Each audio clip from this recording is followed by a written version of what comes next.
Hai, Assalamualaikum warahmatullahi wabarakatuh. Selamat datang kembali di video series bagaimana Anda bisa bisnis online menghasilkan 5 juta minimal sebulan. Ya, di video kali ini kita akan lanjutkan bahasannya dan kali ini kita akan membahas website. Jadi sebelumnya kan kita sudah bicarain produk, terus sudah bicarain offernya kayak apa. Sekarang kita ngomongin website. Kenapa website itu penting? Kita bahas setelah yang satu ini.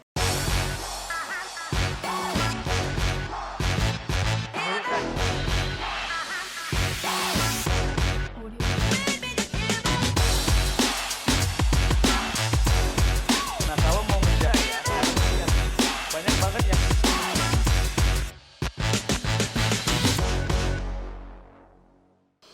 Oke, sebelum kita bahas kenapa website itu penting, definisi dulu kali ya buat Anda yang nggak tahu, mana tahu ada yang kayak website itu apaan sih. Nah, website itu ya halaman yang bisa pertama ya, Anda bisa display apapun jualan Anda atau bisnis Anda. Yang kedua, lewat halaman itu siapapun orang dari manapun dia bisa mengakses atau melihat produk atau bisnis atau jualan Anda. Itu sederhananya itu. Jadi dia halaman www.tokoanda.com misalnya kayak gitu. Nanti kan dia akan muncul tampilan, nah itu adalah website. Nah, berikutnya adalah kenapa website itu penting. Menurut saya ada 5 hal atau minimal ada 5 alasan kenapa Anda kalau mau berbisnis online atau mulai bisnis online atau mungkin sudah berbisnis online tapi belum punya website, ada 5 hal yang harus Anda tahu kenapa Anda harus segera punya website. Kalau bisa setelah nonton video ini langsung Anda buat website. Yang pertama alasannya adalah soal fokus. Fokus. Jadi gini, orang masalah hidupnya itu banyak. Ya, itu harus kita akui dulu nih. Ini bukan curhat ya. Orang itu punya masalah banyak. Yang dia lihat juga banyak.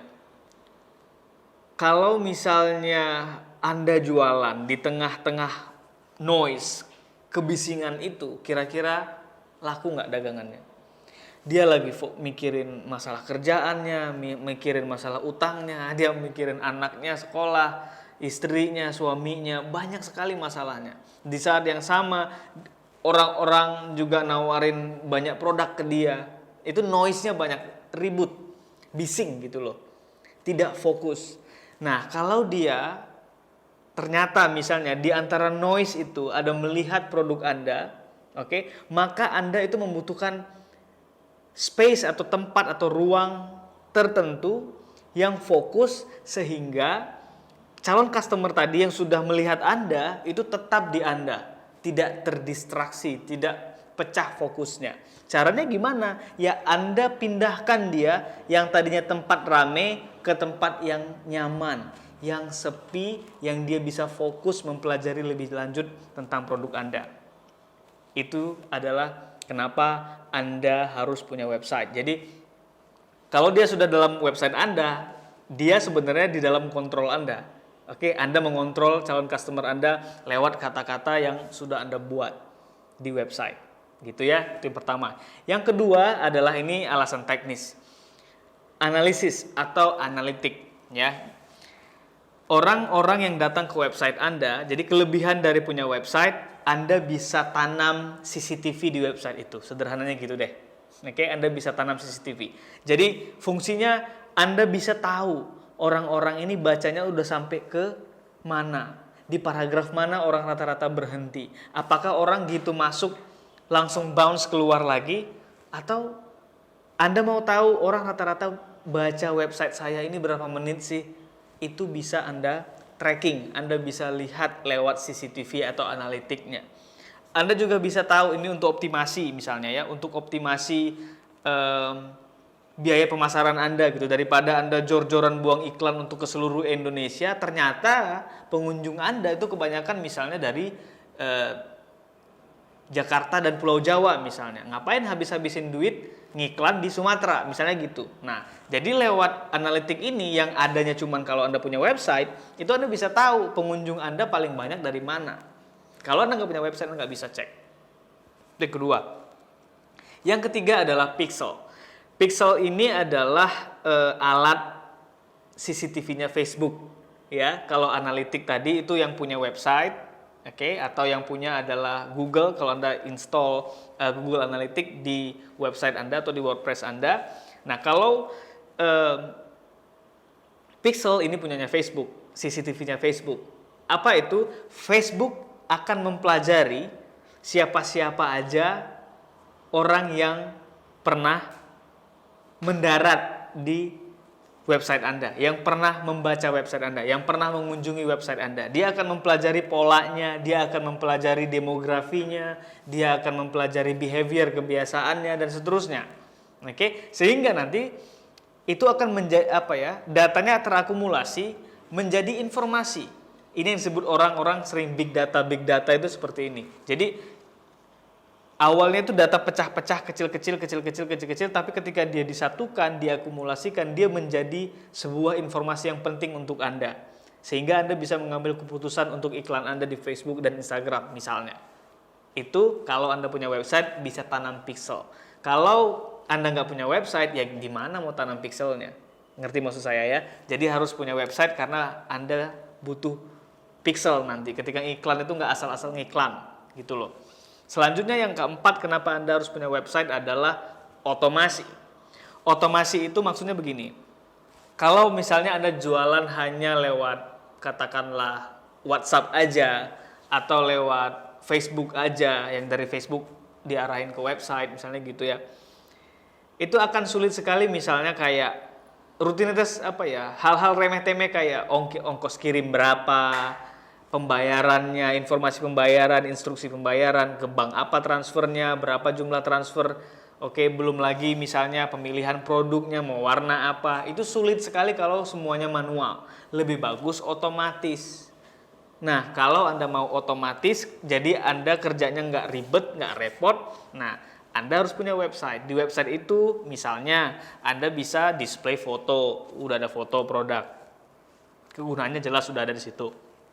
Yang paling penting orang bisa pesan langsung di website karena ada tombolnya. Oke, ada tombol di situ dan tombol itu nanti mengarahkan orang ke misalnya Anda menggunakan form pemesanan atau formulir pemesanan, atau tombol itu nanti bisa mengarah ke website juga. Maksud saya bisa mengarah ke WhatsApp. Gitu ya. Nah, nanti ketika orang misalnya memesan produk Anda, karena lewat website itu, di website itu sudah ada misalnya shippingnya atau fitur ongkos kirim, jadi orang tinggal masukkan aja alamatnya, itu otomatis sudah keluar ongkos kirimnya.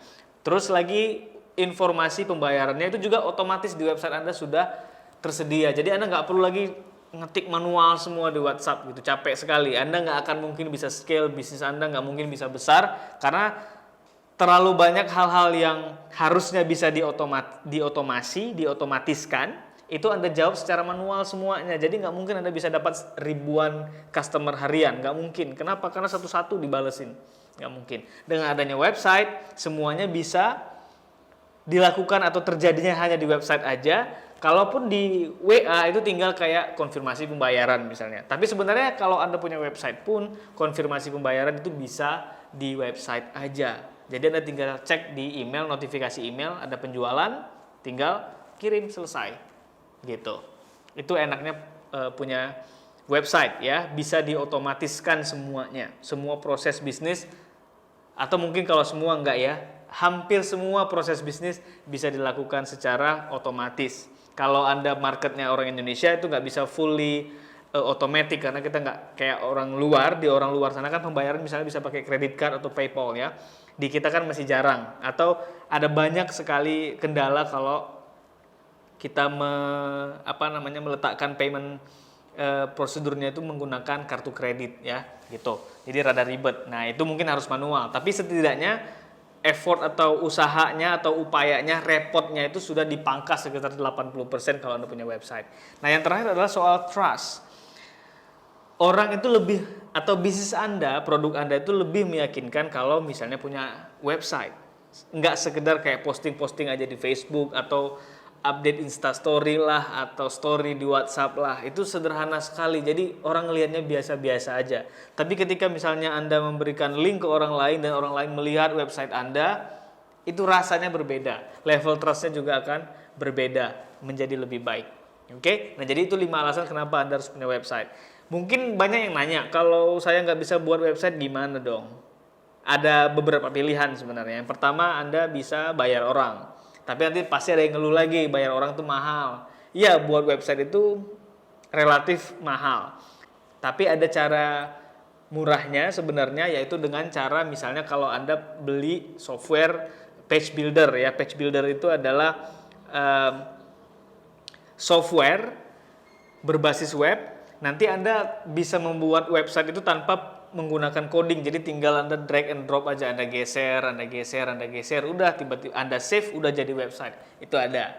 Cuman ya memang tetap itu memerlukan skill ya, dan juga membutuhkan waktu juga untuk belajarnya lagi. Nah, kalau Anda misalnya nggak mau bayar orang mahal, terus mau belajar juga mungkin nggak punya waktu karena lebih memilih untuk fokus ke bisnis, nah Anda bisa gunakan jasa digital. Salah satunya adalah jasa digital saya, di mana Anda membayarnya cukup murah sekali, tapi nanti bisa menghasilkan website yang terlihat sangat profesional. Oke, caranya Anda cek aja deskripsi di bawah, Anda klik nanti di sana, Anda akan cek website seperti apa yang bisa kami bantu kerjakan, dan juga berapa harganya ada di deskripsi di bawah.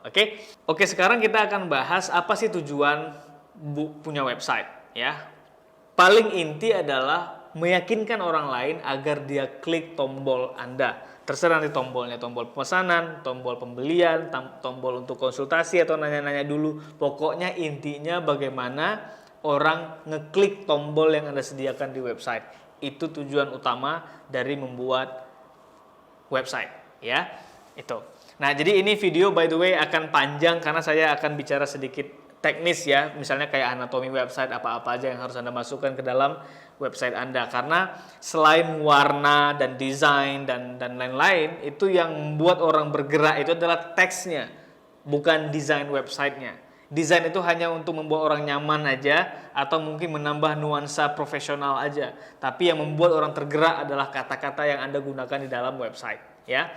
Oke. Nah, jadi secara umum kalau Anda mau jualan di website, saya belum nyebut tadi ada 2 jenis website. Karena ini pernah dulu ditanyakan sama teman saya, kenapa website kamu cuma 1 halaman doang gitu, nggak kayak website yang lain yang ada home, yang ada about, yang ada banyak menu barnya, itu banyak gitu, banyak menunya. Jadi supaya Anda paham, website itu ada 2 jenis secara umum. Pertama ada website dynamic namanya, atau dynamic website. Ada yang static website. Dynamic website itu adalah website yang banyak navigasinya, banyak menunya, ada home, ada misalnya ada tools lah, ada address lah, atau apalagi ada produk, ada blog, macam-macam. Jadi intinya orang bisa akses banyak hal di website itu. Oke, itu namanya website dinamis. Karena apa? Orang bisa bergerak di website itu, dari blog satu ke blog yang lain, dari satu halaman ke halaman yang lain, dan seterusnya. Ada banyak menunya, ada home, ada blog, ada YouTube misalnya, atau apapun lah, pokoknya ada pilihan menu itu banyak. Oke, itu website dinamis. Website yang kedua adalah website statis. Website statis itu dia one page website. Jadi websitenya cuma 1 halaman aja dan nggak ada menu-menunya. Oke, yang ada cuma headline, tagline, pointer, terus mungkin ada cerita, pointer lagi, terus tombol ujungnya. Itu website statis, dia 1 halaman. Nah, kalau Anda jualan online, website apa yang harus Anda miliki? Dua-duanya harus Anda miliki, tapi yang wajib adalah website statis yang 1 halaman. Karena website itu tujuannya kan tadi ya, kita mau jualan kan ya, dan kita mau orang-orang itu fokus sehingga dia paham value produk kita, sehingga memunculkan rasa kebutuhan terhadap produk kita, sehingga dia mau klik tombolnya, sehingga dia mau bayar gitu. Jadi kalau banyak navigasinya bisa kesana kemari, dia nggak akan fokus. Jadi kita cuma butuh 1 halaman website aja. Jadi website yang kita akan bicarakan di video ini adalah one page website. Nah, terus isinya seperti apa nih? Anda sudah tahu tadi ya, website yang kita gunakan adalah one page website aja, yang punya 1 halaman aja. Tapi isinya apa dong? Secara umum Anda bisa pilih 3. Ada 3 style ya. Ada yang stylenya storytelling, ada yang stylenya testimoni, ada yang stylenya konvensional. Kita bahas satu-satu ya. Kalau storytelling itu berarti di website itu Anda cara jualannya nggak langsung kayak ayo beli baju ini, diskon 50%, pesan sekarang juga, klik tombol di bawah. Well, itu gimana ya? Kurang bagus biasanya hasilnya. Nah, Anda bisa pilih storytelling. Storytelling itu cerita. Anda buat aja cerita maksimal 500 kata. Ya, Anda bangun cerita atau buat cerita terkait dengan produk Anda. Misalnya, contoh ya, ini contoh anatomi kalau misalnya Anda mau buat website jualan, mau jualan produk Anda di website tapi lewat cerita. Strukturnya atau anatominya seperti ini, Anda boleh catat nanti. Yang pertama, diawali dengan judul. Oke, diawali dengan judul. Judul ini biasanya, salah satu contohnya ya, judul ini headline ada banyak jenisnya. Salah satu yang bagus adalah yang zero to hero. Yang misalnya gini, dulu saya dikucilkan oleh teman-teman bahkan keluarga karena miskin misalnya. Tapi lewat bisnis ini, hari ini keluarga saya membanggakan saya. Saya ya seperti itu. Yang dulunya nol, sekarang jadi sesuatu. Itu harus jadi judul Anda. Itu contoh ya, salah satu. Selanjutnya setelah judul ada, berikutnya adalah abstrak. Abstrak itu adalah semacam kesimpulan sederhana, ujung cerita dari story ini apa gitu. Misalnya gini, kan tadi judulnya adalah dari tadinya nol sekarang jadi sesuatu ya. Anda ceritakan sedikit prosesnya itu di abstrak. Nah, selanjutnya adalah soal perkenalan. Nah, ketika Anda sudah membahas abstrak, kan orang-orang kan pasti nanti lama-lama nggak nyaman. Oke, ini dia siapa sebenarnya? Nah, jadi setelah itu Anda buat perkenalan. Oh, by the way, nama saya Maulana Nikmat. Contohnya kayak gitu. Jadi Anda kenalkan diri Anda supaya terkesan dekat gitu loh, karena kita sudah kenalan. Ya, Anda perkenalkan nama dan baru masuk berikutnya ke masalah satu. Nah, masalah satu artinya misalnya dulu itu masalah inti Anda itu apa gitu. Jadi masalah satu. Nah, gara-gara masalah satu ini muncul masalah yang lain, berarti masuk masalah kedua. Oke, terus karena sudah pusing, akhirnya cari-cari solusi dong. Oke, berarti yang ketiga adalah solusi. Tapi solusi yang saya dapatkan waktu itu tidak benar atau solusinya salah, sehingga akhirnya muncul masalah baru lagi, masalah ketiga. Ingat ya polanya tadi, saya ulangi ya. Tadi ada judul, ada abstrak, terus perkenalan, Anda ceritakan masalah awalnya seperti apa, terus gara-gara masalah ini muncul masalah baru lagi. Oke, misalnya jadi stres nih, jadi apa gitu. Nah, setelah itu Anda bicarakan atau Anda kasih tahu, Anda tuliskan, saya dapat solusi. Tapi ternyata solusinya salah. Jadi false solution istilahnya ya, yang keenam. Solusi yang salah, nah akhirnya menimbulkan masalah yang baru lagi. Sudah 7 poin ini. Yang ketiga adalah baru akhirnya Anda mendapatkan solusi yang benar. Ya, solusi yang benar itu yang ke-8. Yang ketiga, baru di sini mulai memasukkan rekomendasi. Sebenarnya mulai jualannya itu di tahapan ke-8. Ya, Anda berikan rekomendasi apakah di produk, berupa produk atau jasa atau apapun Anda bisa gunakan rekomendasi. Selanjutnya, jangan lupa setelah Anda merekomendasi, Anda buat tulisan atau teks berupa call to action atau perintah untuk melakukan sesuatu. Karena ketika orang sudah dapat story-nya, dapat ceritanya, dan itu masalahnya relate dengan masalah dia, itu dia sudah hot, dia sudah siap untuk melakukan sesuatu. Tapi kalau nggak Anda perintahkan, nggak Anda arahkan dia untuk melakukan sesuatu yang spesifik, ya mental juga. Jadi pastikan Anda memiliki call to action di teks Anda, di website storytellingnya di bagian 10 tadi. Biasanya berarti di website dia di bagian bawah. Oke, klik tombol di bawah kalau misalnya Anda mau mendapatkan produk yang juga saya pakai sekarang. Oke, jadi orang ngeklik ke sana, jadi jelas perintahnya klik, gitu ya. Jadi ada 10 poin tadi kalau misalnya menggunakan storytelling. Selanjutnya kalau misalnya Anda nggak mau storytelling tapi menggunakan cara yang lain, misalnya pakai testimoni. By the way, storytelling saya pernah pakai, hasilnya bagus. Ini yang bagus-bagus yang saya kasih, yang berhasil. Yang kedua adalah menggunakan pola testimoni. Testimoni ini tentu adalah kesaksian orang-orang atau customer yang pernah menggunakan produk Anda dan senang dengan hasil yang mereka dapatkan, ya. Saya juga tidak menyarankan untuk buat fake testimoni.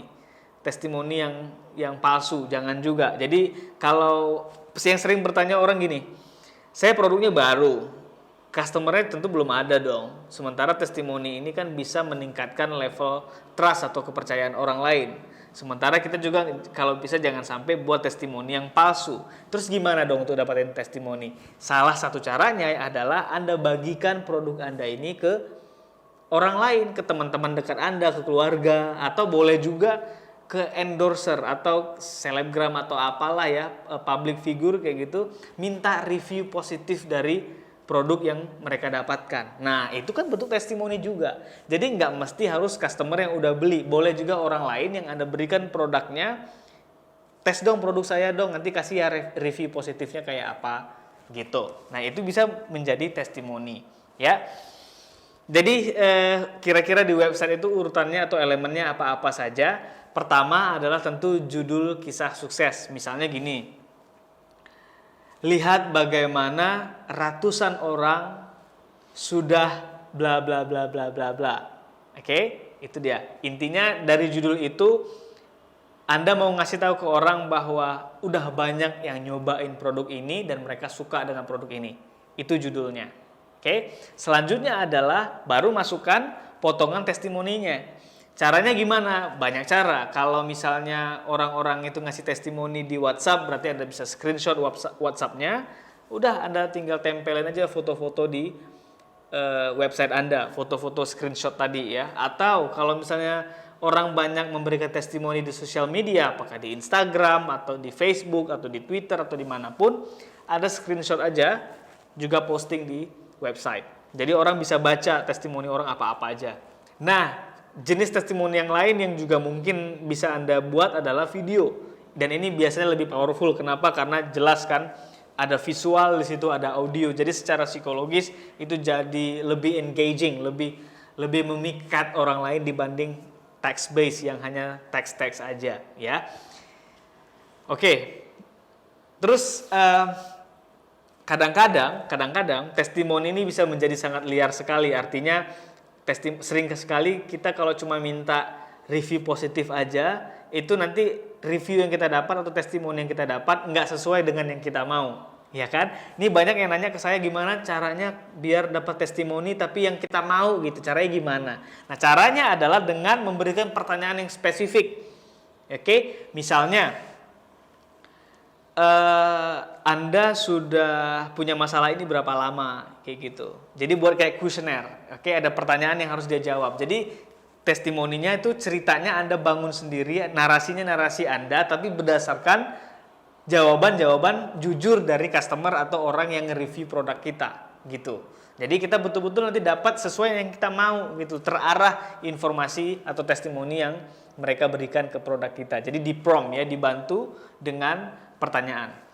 Selanjutnya adalah setelah orang membaca testimoni itu, jangan lupa memberikan call to action atau perintah yang jelas, yang spesifik agar orang klik tombol pesan, beli, cek barangnya atau apa aja, terserah. Pokoknya ada instruksi atau perintah klik tombol. Itu jelas. Ya, karena nanti jangan sampai orang udah hot, udah lihat testimoninya banyak, wah keren ini, I want one, saya mau juga.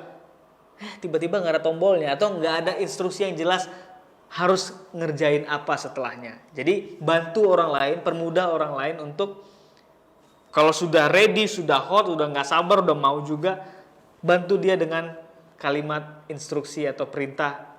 Kalau kamu sudah oke, klik di sini. Itu kira-kira. Nah, yang terakhir adalah pola website yang konvensional, ya, yang umum, yang nggak pakai storytelling, juga nggak pakai testimoni. Anatominya atau strukturnya, isinya adalah yang pertama headline. Headline ini polanya ada banyak. Tadi di video sebelumnya sudah saya kasih. Intinya di headline itu gain, pain, short period of time.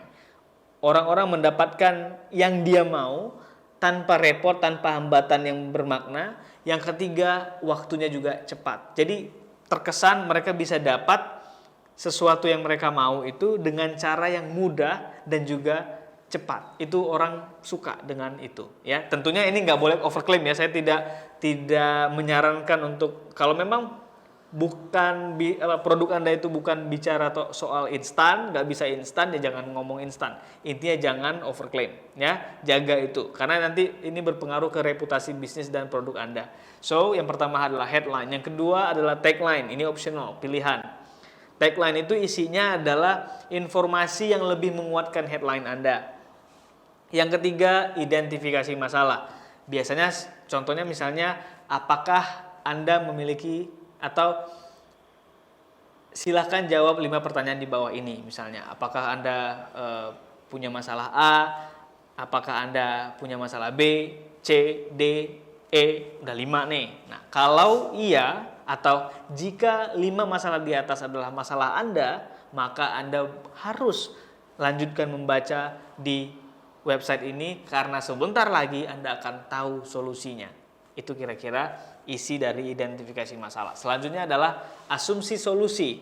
Itu tadi yang saya sebut dengan sebentar lagi Anda akan mendapatkan solusinya. Gitu ya. Jadi Anda memberikan ekspektasi di kata-kata itu. Selanjutnya adalah Anda beberkan produk Anda ceritakan seperti apa bahan-bahannya misalnya kalau dia produk yang misalnya apakah makanan kesehatan atau apa gitu, Anda bisa bicarakan komposisinya, oke? Dan apa kegunaan komposisi itu yang ada hubungannya dengan masalah yang dimiliki oleh calon customer, oke? Selanjutnya adalah prosedurnya.